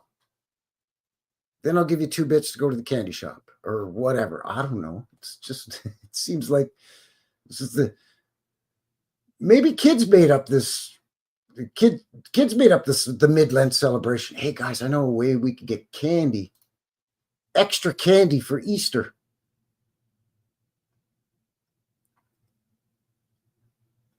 This is a photo from 1925. Again, not seeing a lot of masks. There's there's one mask.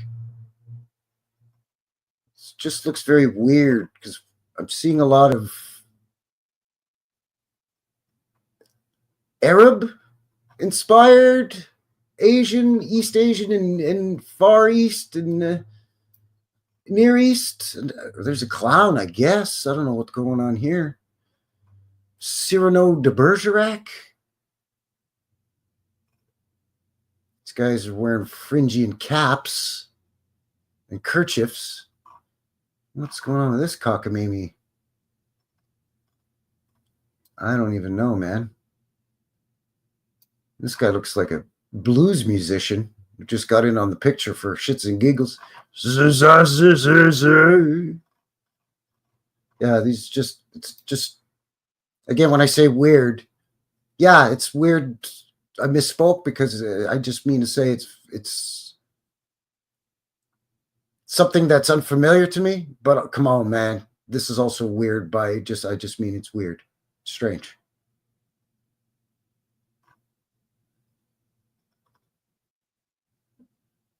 This whole mid-Lent or mi-carême thing. And this is at the local sports club, too. This isn't just a bunch of weirdos in somebody's basement. Like the whole community gets together and rents out the banquet room at the sports club. It's probably a hockey arena in this place. It's just,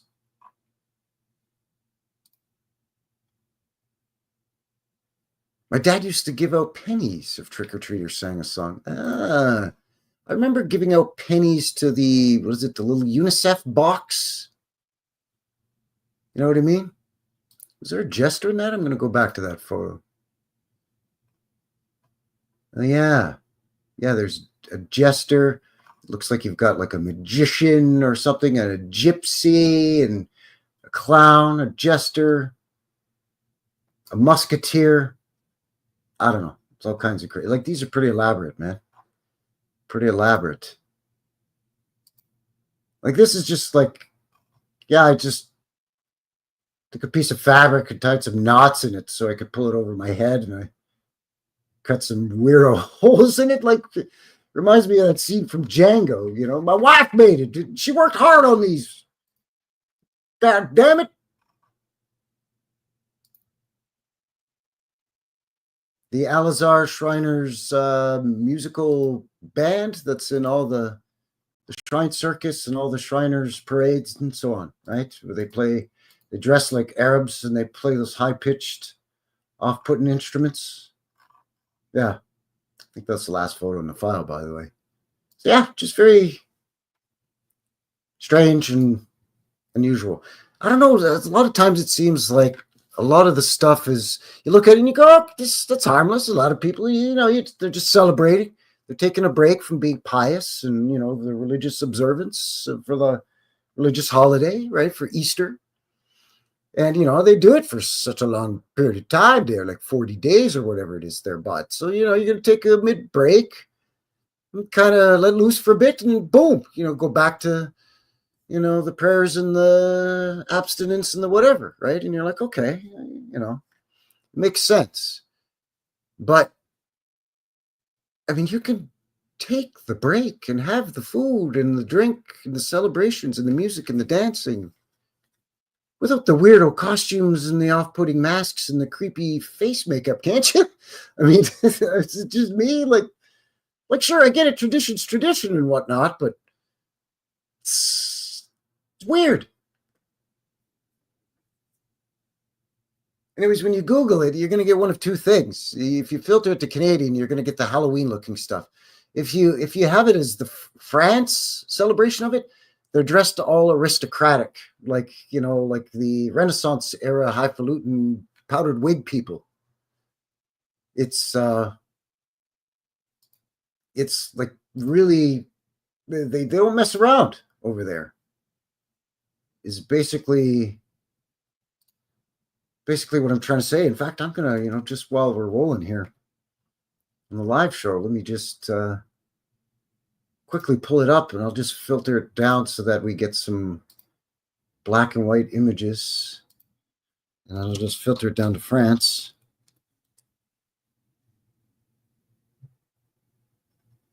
You're still going to get some Canadian stuff in it, but let me just show you what I'm talking about here. This is just a quick goggle machine image. So yeah, you still get the creepy Halloween looking stuff, but I mean, in France though, you get some parade with floats, and see, you get the, they're wearing the tights. The costumes are, I mean, it's a big deal. It's a super duper great big deal over there for some reason.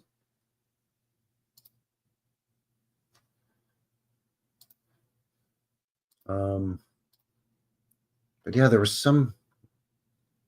Yeah, look at this. This is a more modern photo, just done all artsy fartsy in black and white. But look at these people. They're just, I mean, they're having a good time with it, but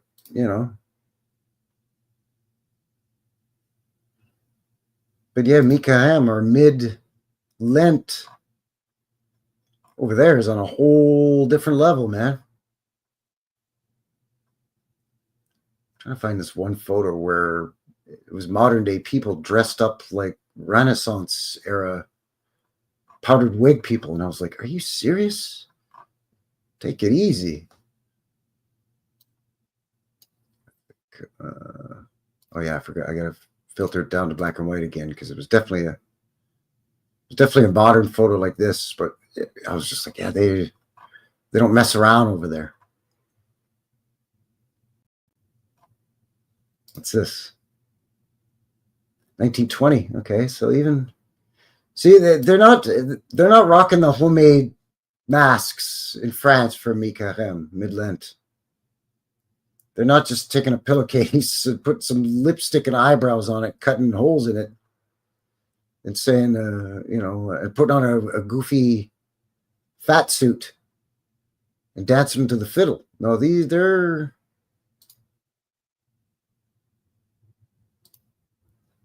I mean, they're getting silly with it over there. Anyway, you get the idea. Just goggle it. Mikahem, France, and you'll see they don't mess around over there.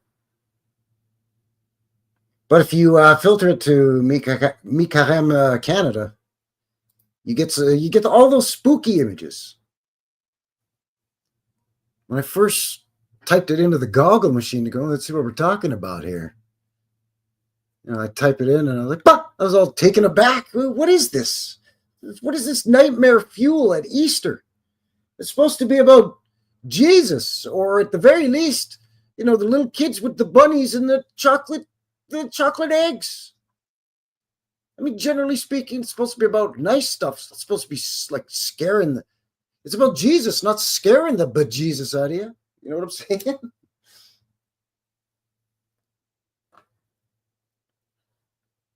I think that's all I have. Yeah, there was the 3 weirdo links in the description box below, and that, again, just a small file, because the links about the French-Canadian mid-Lent Easter celebration thing, those links actually have a lot of really interesting photos.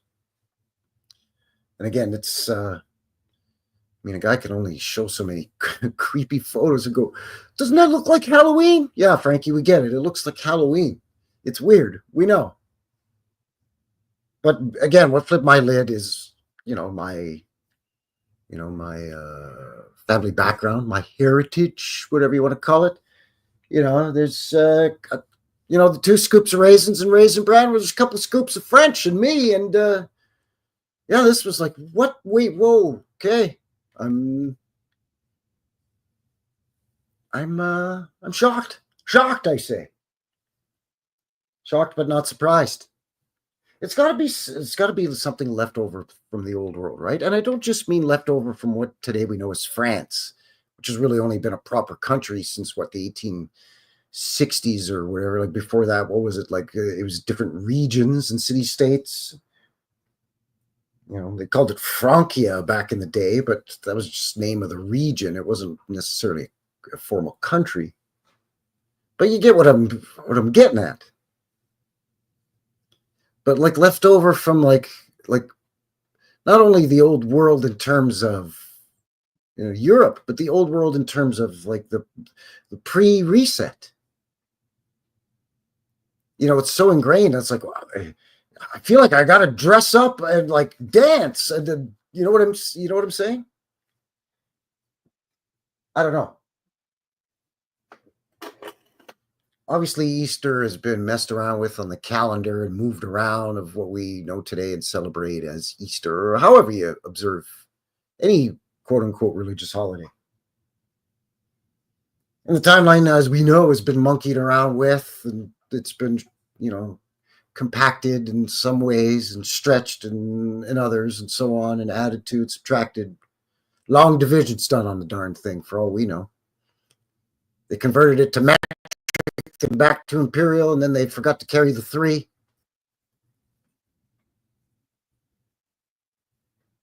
But I mean, these sorts of traditions that cut through the fog of all that. I mean, I guess maybe whenever Easter was celebrated in the past, no matter what the calendar was, no matter how Easter was observed in the past, this sort of tradition survived and just sort of merged and morphed a little bit. Obviously, it gets, it changes over the centuries, decades, what have you, and where it gets moved from. But yeah, I just found that whole link to Easter, with today being Easter Sunday, that whole mid-Lent and all of that, the whole link to Easter and the French-Canadian thing was just completely foreign to me. I mean, I'm going to have to like email or text my cousin or something and be like, yo, have you heard of this cockamamie nonsense? And probably he'd be like, heard of it? Never seen it. You know what I'm saying? Yeah, it's just one of those things. I don't know. It struck me as odd. My dad didn't even know about it. I talked to him earlier today, of course, being Easter, and I said, have you heard of this wacky thing? He said, no, what is this? I said, it's mid-Lent celebration. It's like part of the, French-Canadian Easter festivities, whatnot. I've never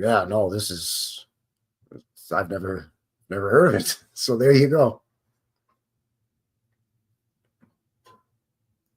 So I think I'm getting ready to wind this thing down. We're coming up on the 2-hour mark. It's going to be very shortly, very quickly here. Going to be 7 p.m. local time. So speaking of Easter and Easter dinner, I've got some leftover ham. So I'm going to have me some follow-up Easter dinner, or round 2 ham dinner. So there you go.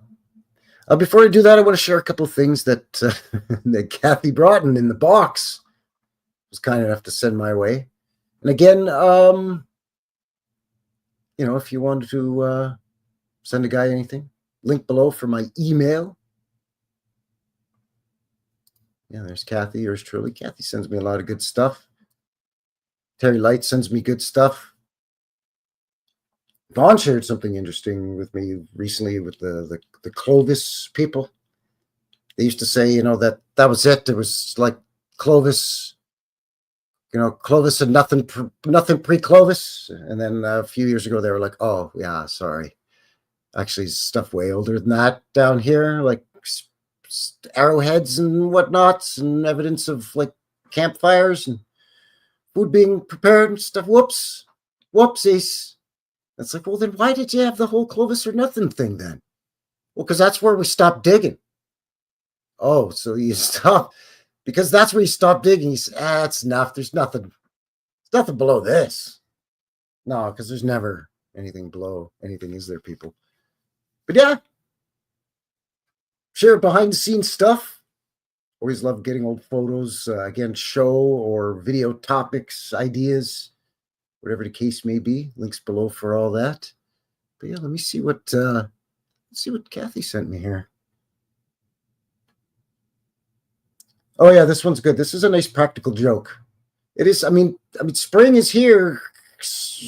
Technically, whether it's chilly out there or you're getting rain or snow or floods or yikes, whatever or not. Technically, it is spring. I mean, golf, right? And this is a great prank. I love this. First, and then run out and threes.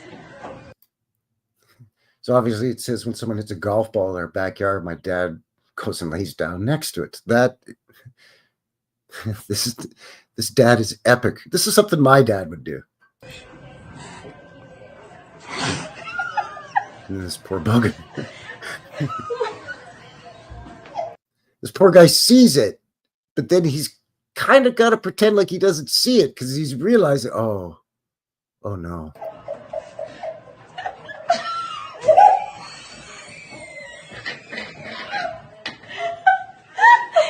Well, and the family killing themselves laughing in the background just makes it that much funnier, of course, because they know the routine. They're used to it. And good on them for thinking it's funny and not sticking their head out going, Charles, what are you doing? Leave the poor man alone, or whatever. They're just like, no, this is awesome.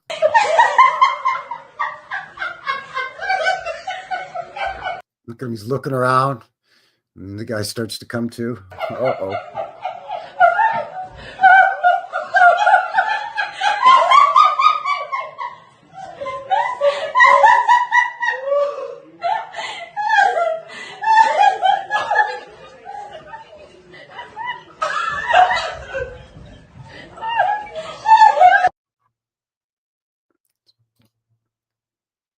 So that guy's a genius. That's hilarious. That is hilarious. It makes me it almost makes me wish I lived near a golf course, just so I could pull that prank. That's pretty good. What else? Oh yeah, this is a nice one. Kathy sent me this is a very touching, heartwarming, Easter themed, or should I say a very touching, heartwarming video that gives a little bit of an insight into Easter. And again, talking about some of the not the themes, but the traditions of Easter and how different people observe Easter. It's very touching, very heartwarming. So yeah, check this one out. Weird tradition. Easter, the day Jesus rose from the dead. What should we do? So obviously I'm pulling your leg. This is just hilarious. Easter, that's a weird tradition. Easter, the day Jesus rose from the dead. What should we do? How about eggs? Oh, well, what does that have to do with Jesus? All right, we'll hide them. All right, we'll hide him. I love you gotta love this jackass doing his Jesus pose right here. Look at this.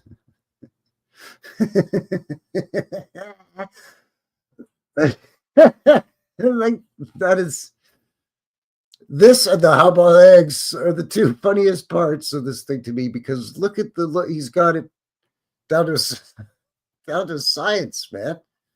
Like I can't even I can't even stop.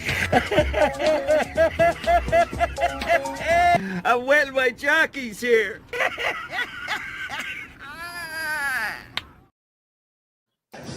All right, we'll hide him.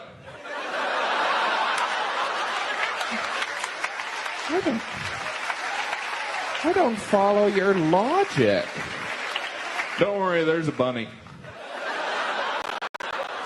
Ridiculous. That is too good.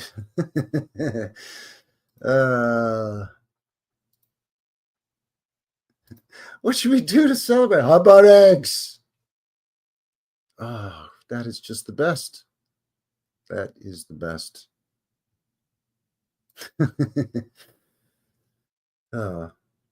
Hey, did you see this? This happened lately. This has been going around. This has absolutely nothing to do with Jesus, eggs, or bunnies, or chocolates, or ham.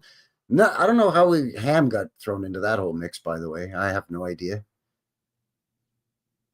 Is that just to rub it into Jewish people's faces? We can do this and you can't.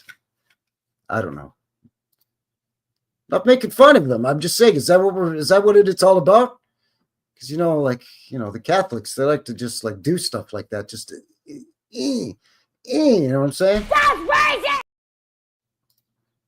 Anyways. Yeah, do you see this? I got this, I just clipped this down real quick. Again, it has absolutely nothing to do with Easter or whatever. I just thought it was funny. So I wanted to share with you, but I clipped it down because, it's like a 3-minute video or something ridiculous like that. But this is the meat and potatoes of it right here. This is all you need. Teenage kid, just minding his own business, having a sandwich, driving himself to school in the morning. You can see his backpack in the back seat there behind him.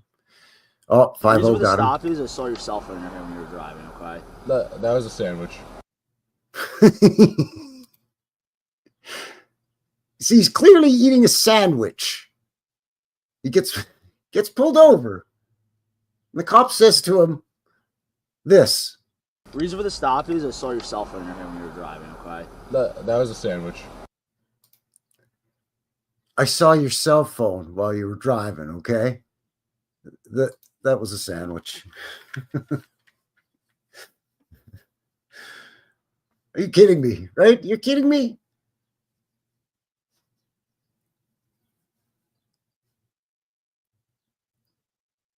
The kid just handled it like a champ, though. It's just like, I just like the tone of his voice. That was a sandwich. Hey, jackass, that was my sandwich.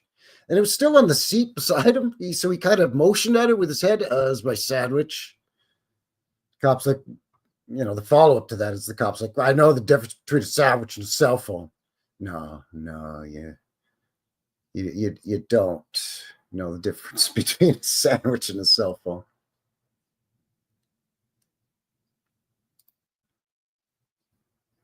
Yeah, exactly. Exactly.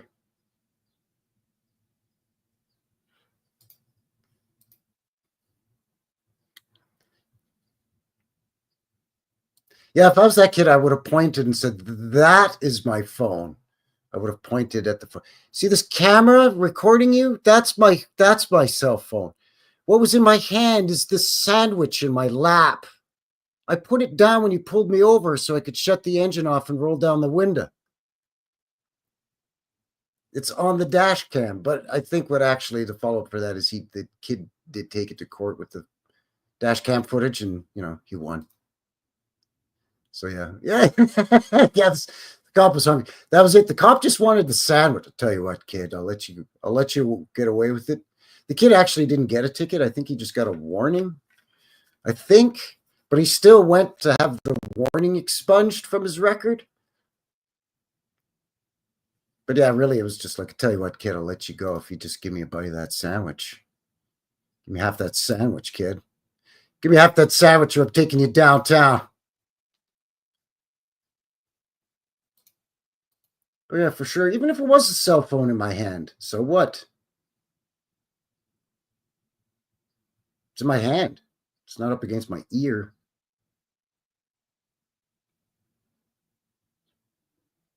You got to be a little bit more careful up here in Canada land with that kind of stuff, though. There's slightly different laws, obviously, up here in Canada than down in the good old US of A. So stuff that works down there might not work up here, but also vice versa. Stuff that works up here for a Canadian, a knucklehead, might not exactly work down in America land. You could find yourself in a pretty tight jackpot if you don't watch your P's and Q's. You know what I'm saying? That's why everybody thinks Canadians are so polite and kind and everything. It's not because of the way we act here. It's because we're just on our best behavior when we travel. I don't want to be politically incorrect and offend anybody whatsoever. So I'm just going to dot all my I's and cross all my T's. I'm going to mind my P's and Q's and all the other letter sayings that go along with having good manners. But really, it's because I just don't want to get thrown into a jail somewhere in, I don't know, anywhere bad. Anywhere where there would be bad jails, which would be, well, any jail, really. So there you go. Anyway, that's going to do it. That is going to seal the deal here tonight for Frankie, New West Reset, and New West Reset Live, episode number 114. Let's look at some weird and creepy Canadian Easter traditions. And some other chicanery and shenanigans to go along with Easter up here in Canada land. So once again, happy Easter to each and every one of you. Thank you very, very much for spending some of your Easter weekend here with me. That's amazing. Thank you. I really appreciate all that support. Again, links below for everything we covered. Thanks again to everybody in the box. Really appreciate all your support. And again, if you're watching this after the fact, good on you. Thank you. Really, really appreciate that as well. Don't forget, Wednesday, vintage footage. Friday, back to boots on the ground. And that is going to be where a Freemason gives me a tour of the Freemason Lodge, the Freemason Hall, that they used to be called the Freemason Temple, but they've distanced themselves from that term these days. But that will be Friday. It's visually very nice, but I'm going to let you know right now, you had a little bit of a sneak peek of it last weekend show, I believe. I'm not revealing any earth-shattering secrets here. This isn't really going to be any stuff you don't already know. It's just going to be a tour of the inside of the building, so you get to see some of the imagery on the walls, and a guy may have even snuck into the library in there too. So yeah, keep your ocular sphericals locked onto the channel here. Of course, if you do all the things down here, it might help you with the notifications that you, no, let's face it, you're not going to get those, are you? No. Sorry. So there you go. Until the next one, take care out there and have yourselves a good one. All right. Thanks a lot. Cheers and happy Easter. It's a mystery. It's a mystery wrapped in a riddle inside an enigma.